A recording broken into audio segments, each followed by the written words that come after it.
তারপর চলে আসছি, তো দেখাচ্ছি কি কি বসাচ্ছি। এখন তো আমাদের ভাত হয়ে গেছে, এখন নামাই নিব।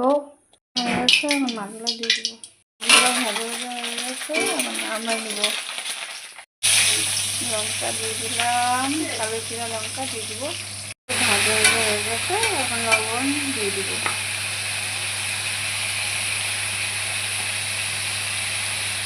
লবণ দিয়ে দিচ্ছি, এখন হলুদ দিয়ে দিব।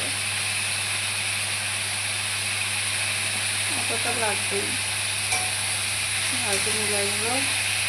তারপরে লবণ হলুদ দিয়ে নাড়ি চালে নিলাম, ভালো করে লবণ হলুদ দিয়ে মিলাই সেটা নিলাম। জিনিসটাকে লবণ দিয়ে পুরো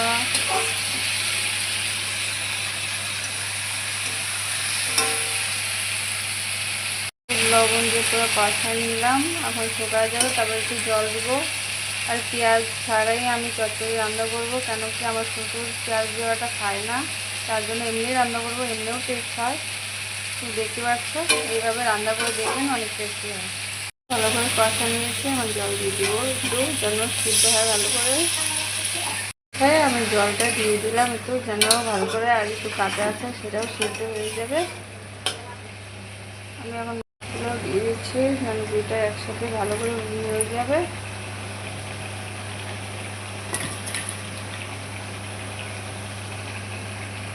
দেখতে পাচ্ছ, একটু পরে আবার দেখাবো।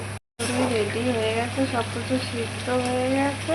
আর ঝোলটা অল্প রাখবো, কেন ভাত দিয়ে খাবো তার জন্য। তো এইভাবে ট্রাই করে দেখবেন, অনেক টেস্টি হয়। যদি ভালো লাগে অবশ্যই লাইক করুন, শেয়ার করুন। টাটা। পেঁয়াজ ছাড়া চচ্চড়ি রেডি। দেখতে পাচ্ছ কত সুন্দর লাগছে, খাইতেও টেস্টি।